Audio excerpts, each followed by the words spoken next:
अस्सलाम वालेकुम। कैसे हैं आप लोग? खैरियत से हैं? उम्मीद है सब ठीक होंगे, खुशबाश होंगे। तो चलें आज हम बनाते हैं करेले गोश्त। तो ये मैंने मीट लिया है, बकरे का गोश्त है, ये तकरीबन आधा किलो है। ठीक है, इसके अंदर अब मैं सारे मसाले इकट्ठे ही डाल दूँगी। मैं जब भी गोश्त वगैरह बनाती हूँ तो मैं उसके अंदर हर चीज़ एक ही दफ़ा डाल देती हूँ, फिर उसके बाद उसको हम भून वगैरह लेते हैं। तो चलिए हम शुरू करते हैं। ये तकरीबन हाफ टी स्पून हल्दी है। ये हमने हाफ टी स्पून हल्दी डाली है इसमें। और अब मैं इसके अंदर रेड चिली पाउडर डालूँगी जो रेगुलर होती हैं। ये मैंने 1 टेबल स्पून डाल दिया। ये 1 टेबल स्पून कश्मीरी लाल मिर्च है। तो ये इतनी तीखी नहीं होती, इसीलिए इसको मैं कलर के लिए यूज़ करती हूँ। तो अब मैं इसमें सूखा धनिया डालूँगी 1.5 टेबल स्पून। ये मैंने डाल दिया। तो अब इसके बाद हम इसके अंदर प्याज और लहसुन डालेंगे। ये देखें, ये मैंने एक बड़ा प्याज काटा है और 10-12 जवे लहसुन के हैं। अब मैं ये भी इसमें डाल दूँगी, क्योंकि इसके अंदर मैं इतनी ज़्यादा मिक़दार में प्याज और मसाले वगैरह नहीं डाल रही। हल्का सा बनाऊंगी ताकि वो करेले के साथ ना अच्छा रहेगा। करेलों में इतना मसाला हो जाए तो फिर वो अच्छे नहीं लगते। अब मैं इसको ढक कर चूल्हा मीडियम फ्लेम पर कर दूंगी और इसको आधे घंटे के लिए गोश्त गलने तक पकाएंगे हम।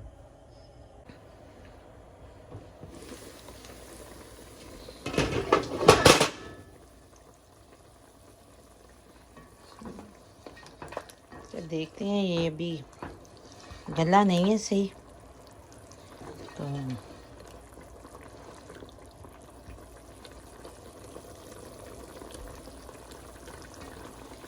अभी नहीं गला, अभी थोड़ी देर और पकाएं। ये देखें, अभी गोश्त तो गल गया है। अब इसके अंदर मैं ऑयल डालूंगी और साथ ही टमाटर भी हम डालेंगे। तो चलिए पहले ऑयल डालते हैं।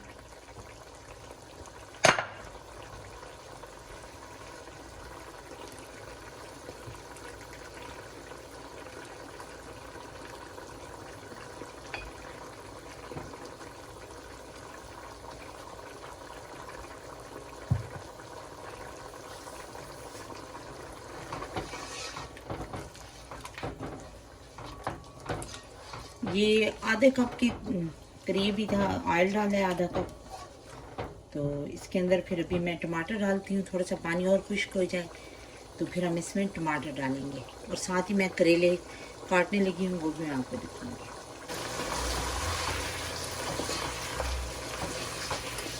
अभी हम इसको भून रहे हैं क्योंकि अभी सही ज़रा पानी इसका खुश्क नहीं हुआ। और साथ ही मैं इसको दूसरे चूल्हे पर रखूँगी क्योंकि इधर मैं करेले फ्राई करने हैं। ये देखिए, पानी बिल्कुल खुश्क हो गया है और इसको मैंने भून लिया है। अब मैं इसके अंदर ये 3 दरमियाने से टमाटर थे, वो मैंने काट लिए हैं, वो मैं डाल दूँगी। और इसका चूल्हा मैं स्लो कर कर इसको दूसरे चूल्हे पर रखती हूँ और यहाँ मैं करेले फ्राई करती हूँ। तो टमाटर जब हल्के से नरम हो जाएंगे तो फिर इसके साथ ही मैं इनमें करेले डाल दूँगी।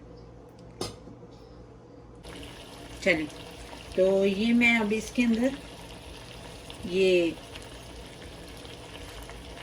2 टेबल स्पून ऑयल डालूँगी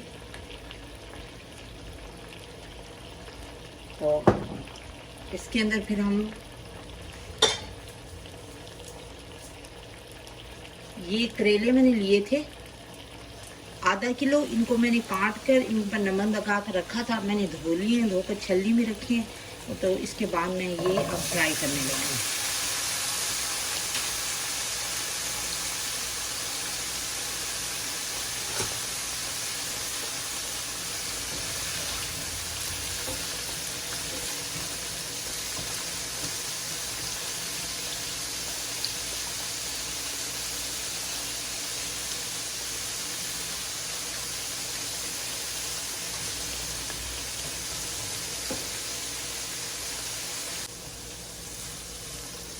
अभी हम इनको फ्राई कर रहे हैं, इनका थोड़ा सा कलर चेंज हो।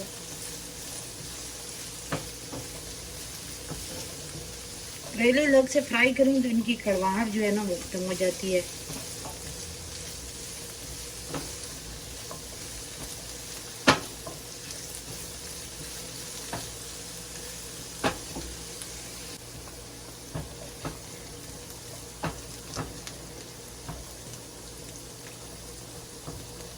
अभी 2 मिनट तक और करेंगे हम इसको फ्राई।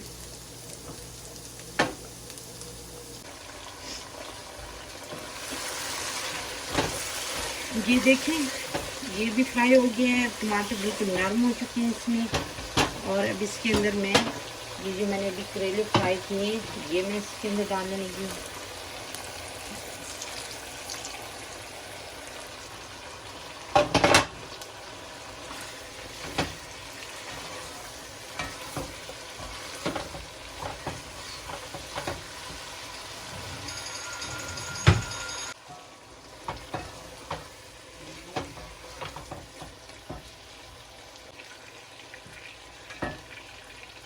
ये 7-8 हरी मिर्ची हैं, ये भी मैं इसमें डाल लूँगी। और इसको मैं 5 मिनट के लिए दम पर रखूँगी ताकि करेलों में मसाला अच्छी तरह जज्ब हो जाए।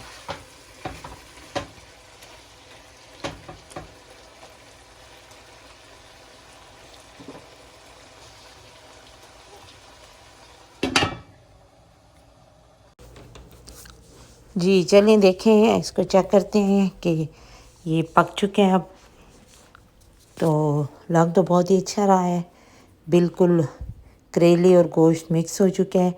तो अब हम इसका चूल्हा बंद करते हैं और इसके डिश आउट करेंगे हम। तो देखें,